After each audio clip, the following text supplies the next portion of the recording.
I could write the word cat on a piece of paper. I would ask him, what's this word? And he would say, gorilla. Like he would literally, it was like that, right? It wasn't like he would say kit, like something that sounds like cat. It was like gorilla or banana or hamburger, right? So here's what he told me. Check this out. This is what's interesting. This is why I don't want you to get caught in the struggling Negro box.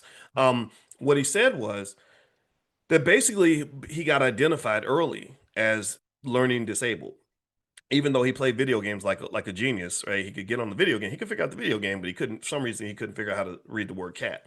And and also he knew all his favorite rap songs. You know the drill, you know the formula, right?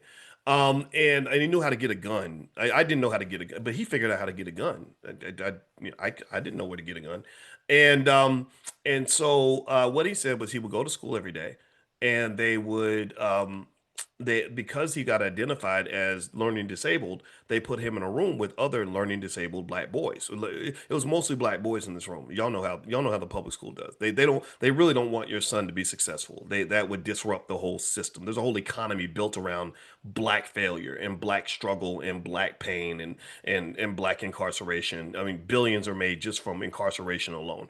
And so in this room, I said, "Well, what did you do in the room?" He said, "Well, they would read to us all day. That was it.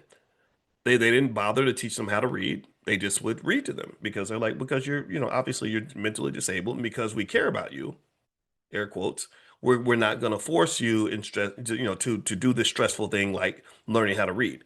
And so as a result, he never learned how to read, but he heard a bunch of stories because the teacher would just read to them all day. And even when they were 16 years old, he would read to them like they were seven.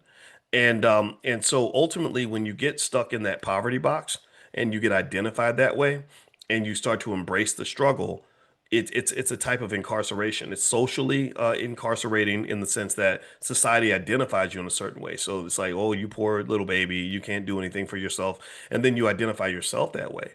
And what I find a lot of times with wealth, the reason I've had some people get really violently angry with me for even speaking on the possibility of black people building wealth, they get angry because that just disrupts their whole identity of themselves. They're like, wait, who are you, Negro, talking about us being financially secure? Of course, everyone has to go to work. Of course, everyone has to live paycheck to paycheck. Of course, we're all struggling because it's the system, it's them, it's Trump, it's this, that, and the other, right? And and I'm not saying all those things are assets in your life. I'm not saying Trump has your back. I'm not saying the government has your back. I'm the guy who just says I don't think anybody has your back. I don't even think you have your back. I don't think you have your own back because here's the thing. Even if you don't have any money, you have another gift that God gave you called time. And what I would do is I would challenge and I would say, you've got this massive amount of wealth in the form of this thing called time. You don't you don't see it as wealth because you think wealth usually shows up in the form of these worthless little green pieces of paper called dollar bills. You think that little worthless piece of paper that declines in value every year because your government has too much debt, you think that defines how much wealth you have. But what I'd see is I don't see it that way. I see wealth in time. I see wealth in terms of if you're smart and intelligent and you have dreams, and that's wealth.